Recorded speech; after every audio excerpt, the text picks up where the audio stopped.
Hello guys, welcome to my channel hello home. तो friends, दिसंबर की पहली तारीख है और दिसंबर का मंथ स्टार्ट हो गया है।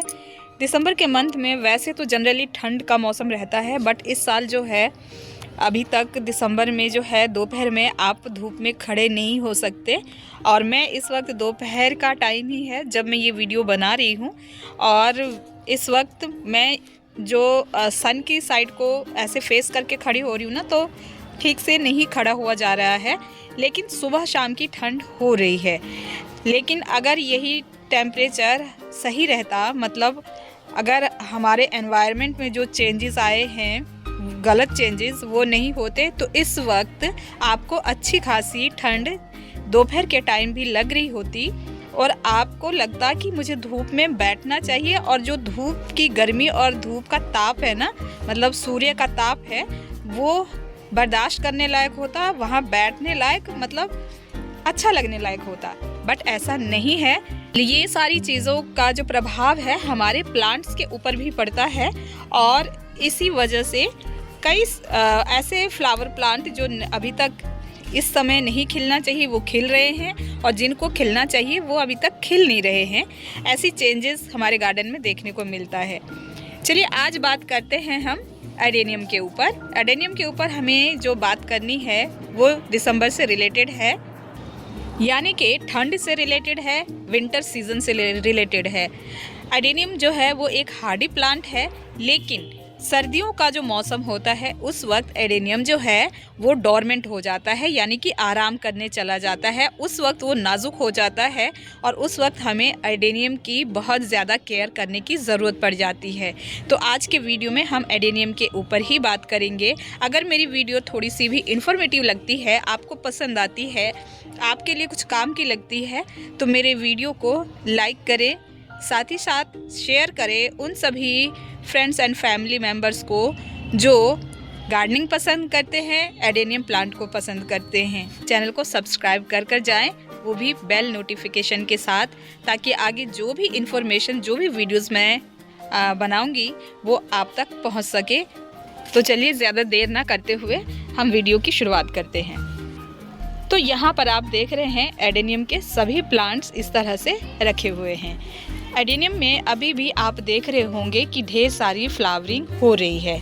तो जैसा आप यहाँ देख रहे हैं, फ्लावरिंग भी चल रही है।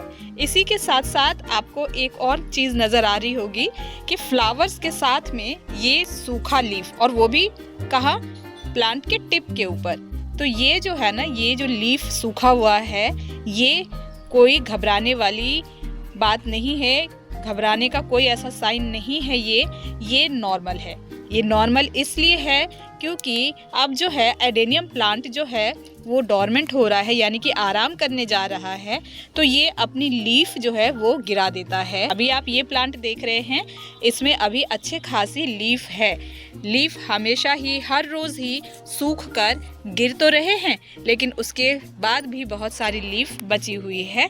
कुछ ऐसे प्लांट भी हैं जो पूरी तरह से खाली हो गए हैं, जैसे कि आप देखेंगे तो यहाँ देखिए, इसकी नीचे की पूरी स्टेम खाली हो गई है। ये देखेंगे तो देखिए नीचे की पूरी स्टेम खाली हो गई है, सिर्फ और सिर्फ ऊपर में थोड़े से लीफ बचे हुए हैं और बड्स भी अभी खिलेगी। तो इस तरह से जो है एडेनियम प्लांट पे अभी असर दिखेगा, जो बहुत नॉर्मल है, और इससे आपको घबराना नहीं है। ये एकदम सही तरीके से चल रहा है। दूसरे पॉइंट की बात करते हैं कि क्या अभी एडेनियम प्लांट को हमें जो है कट और ट्रिम करना चाहिए। तो फ्रेंड्स, अब दिसंबर आ गया है और दिसंबर में ये काम बिल्कुल भी ना करें। अगर आप अपने प्लांट को कट और ट्रिम करोगे तो हो सकता है उस जगह से प्लांट में किसी भी तरह से फंगस पहुंच जाए और आपका प्लांट खराब हो जाए। अब अगर आप कट और ट्रिम करोगे भी तो वहाँ से न्यू शूट निकलकर और नई फ्लावरिंग हो, ऐसा नहीं होगा। इसलिए अब इस वक्त मैं कट टू कट बात कर रही हूँ आपसे कि बिल्कुल भी आप प्लांट को कट और ट्रिम नहीं करेंगे। जैसा अभी आपका प्लांट है वैसे ही रहने दें। चाहे वो प्लांट आपका काफ़ी लंबा हो गया हो, लेगी हो गया हो, या फिर एकदम अच्छी शेप में हो। तो ये देखिए, जैसे ये प्लांट है, ये प्लांट आप देख रहे हैं कि पूरी तरह से खाली है। ऊपर में बस 2-4 लीफ है और इसमें फ्लावर्स भी नहीं है, कोई बड नहीं है। तो मैं चाहती तो मैं इसे भी कट और ट्रिम कर सकती थी, बट मैंने ऐसा नहीं किया क्योंकि अभी ये सही समय नहीं है इस प्लांट के लिए। बहुत मेहनत से हम एडेनियम प्लांट को बनाते हैं, सालों लग जाता है एक प्लांट तैयार होने में। तो आप अपने उस मेहनत को ख़राब ना करें। तीसरी बात कि क्या अभी भी एडेनियम को धूप में रखना है या फिर हम छाया में रख सकते हैं? तो जी बिल्कुल भी अभी आप एडेनियम को छाया में ना रखें। आप एडेनियम को फुल सनलाइट वाली जगह पर ही रखें। चाहे एडेनियम सो रहा हो या वो जग रहा हो, उसको धूप पसंद है, सोते हुए भी उसे धूप पसंद है, तो आप उसे धूप वाली जगह पर रखें। हाँ, अगर आपके गार्डन में ज़्यादा जगह नहीं है और आप उस धूप वाली अपने गार्डन में जो छोटी सी धूप वाली जगह हो, वहाँ कोई और प्लांट आप लगाना चाह रहे, रखना चाह रहे हैं, तो आप इन प्लांट को थोड़ा सा सेमी शेड वाली जगह पर रखें, एकदम छाया में नहीं रखना है। अगला पॉइंट कि अब एडेनियम को पानी किस तरह से देना है। तो फ्रेंड्स, एडेनियम को जो अब पानी आप दोगे, बहुत सोच समझकर पानी आपने देना है।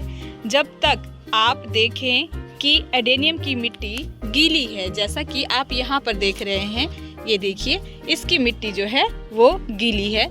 मैं आपको छू कर भी दिखाती हूँ इसे। तो ये देखिए, ये जो मिट्टी है ये गीली है। तो इस गीली मिट्टी को जो है आपने इसमें पानी तब तक नहीं देना है जब तक ये सूख कर इस तरीके का ना दिखने लग जाए। जैसा आप यहाँ नीचे देख रहे हैं, ये देखिए ये एकदम सूखी मिट्टी है। ये देखिए, अगर हम इसे निकाल रहे हैं तो ये इस तरह से निकल रहा है, एकदम उड़ता हुआ, धूल मिट्टी उड़ता हुआ। तो इस तरह की मिट्टी जब हो जाए तब आप कहीं जा कर के इसे पानी दें। अगर कोई बहुत बड़ा प्लांट है और उसका कोडेक्स बहुत बड़ा है, प्लांट की ऊपर की ग्रोथ भी बहुत अच्छी है, फ्लावरिंग भी हो रही है, जैसे इस प्लांट में आप देख रहे हैं, तो आप जैसे ही ऊपर की परत सूखती है तब पानी डाल सकते हैं। तो ये तरीका आपने अभी आजमाना है। और जैसे कि सर्दियों में भी कभी कभार बारिश होगी, जब बारिश के दिन आएंगे और अगर आपका एडेनियम खुले टेरेस पे रखा हुआ है, खुली जगह पर रखा हुआ है, तो आपको बहुत सोच समझकर पानी देना होगा। हो सकता है 15-15 दिन तक पानी सूखे ही नहीं। तो आप ये नहीं समझें कि यार मुझे तो 2 से 4 दिन में पानी देना था, हो गए 2-4 दिन तो मैं डाल देती हूँ। नहीं, बिल्कुल नहीं। अब एक और बात कि क्या अभी हम एडेनियम प्लांट को कट करके उससे नए प्लांट ग्रो कर सकते हैं? अभी इसकी कोई नीड नहीं है डियर फ्रेंड्स। अभी आपको किसी भी तरह से प्लांट ग्रो करने की ज़रूरत नहीं है। अभी आप थोड़ा सा समय रुक जाए। जब आप फरवरी में कटिंग ट्रिमिंग करेंगे तो आप उससे नए प्लांट ग्रो कर सकते हैं।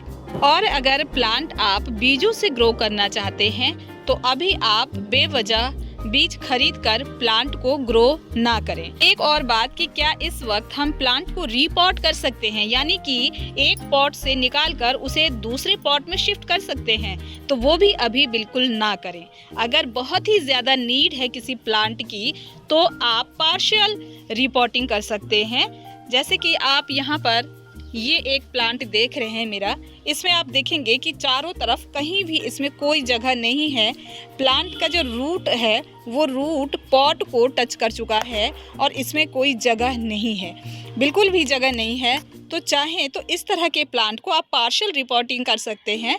पार्शियल रिपोर्टिंग यानी कि इसको एज इट इज़ निकाल कर और एज इट इज़ दूसरे पॉट में बस रख देना है। इसकी बिल्कुल भी मिट्टी को नहीं छेड़ना है, इसकी जड़ों को नहीं छेड़ना है, और बस ऐसे निकाला और ऐसे आपने दूसरे पॉट में उसे शिफ्ट कर दिया। चारों साइड से आपने जो भी इसको खाना पानी देना है वो दे दिया। बस इतना ही अगर आप करना चाहें तो कर सकते हैं। अगर आप इसे छेड़कर, इसकी जड़ों को छेड़कर, मिट्टी को छेड़कर रिपोर्ट करना चाहें तो वो अभी ना करें, ये आपके प्लांट के लिए खतरनाक हो सकता है। तो इस तरह की रिपोर्टिंग अभी आप वो भी तभी तक कर सकते हैं जब टेम्परेचर 20 तक बना हुआ है। 20 से जैसे ही टेम्परेचर डाउन होगा आप ये काम ना करें। अगर आप साधारण भाषा में समझेंगे तो बस हफ्ता दिन है जो आप इस काम के लिए सूटेबल हैं, हफ्ता दिन इस काम को कर सकते हैं, उसके बाद इस काम को आपने बिल्कुल भी नहीं करना है। एक और पॉइंट के ऊपर बात करते हैं कि हमें लगता है कि हमारे प्लांट में ना हर वक्त फ्लावर्स लगे ही रहना चाहिए। ये सोचना थोड़ा सा गलत है फ्रेंड्स।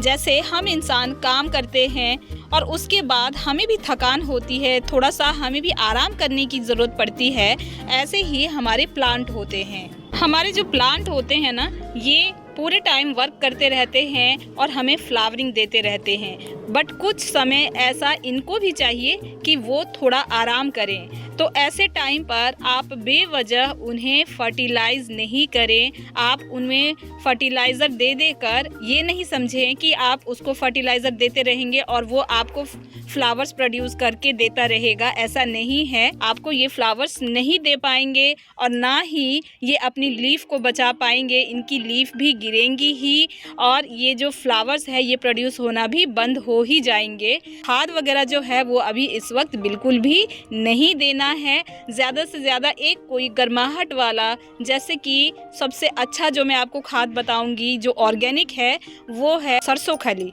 तो सरसों खली जो है वो आप बस थोड़ी मात्रा में हर एक प्लांट को प्रोवाइड कर दें, वो भी महीने में सिर्फ एक बार अगर आपने सिर्फ सरसों खली इसे दे दिया तो बस ये इसकी जड़ों को गर्म रखेगा और इसे सेफ रखेगा। और कोई भी खाद आपने इस प्लांट को नहीं देना है।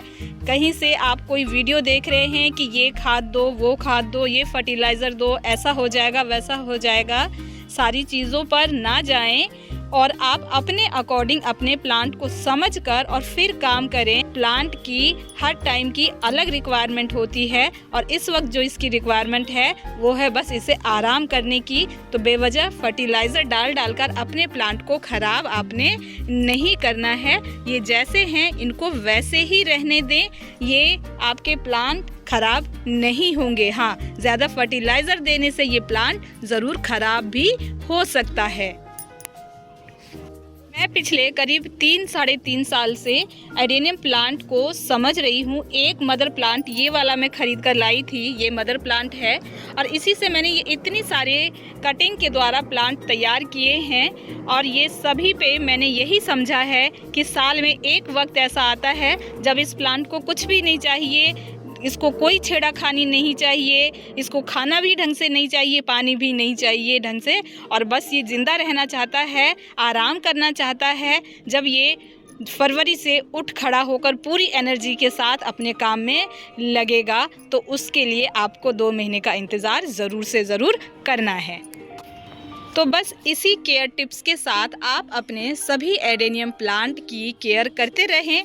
बस इस 2 महीने इन्हें सोने दें, आराम करने दें। जैसे ही 2 महीने बीतेंगे, फरवरी का मौसम आएगा, आपका एडेनियम प्लांट खुद ब खुद जाग जाएगा और वो आपसे हर एक चीज़ के डिमांड करेगा। मुझे खाना दो, पानी दो, कटिंग ट्रिमिंग करो, मुझे सुंदर बनाओ, सुंदर पॉट दो, अच्छी मिट्टी दो। आप खुद ब खुद समझ जाएंगे। जैसे ही मौसम बदलेगा खुद ब खुद आपको ये सारे साइन नज़र आने लग जाएंगे कि प्लांट आपसे डिमांड कर रहा है, आपसे कुछ मांग रहा है, वो भूखा प्यासा है। और तब आप इसके लिए वो सारे काम करना शुरू कर दीजिएगा, जिससे इसके लिए बहुत ही बेहतर रिज़ल्ट आपको मिलेगा और बहुत ढेर सारे फ्लावर्स आप उसके बाद पा सकेंगे।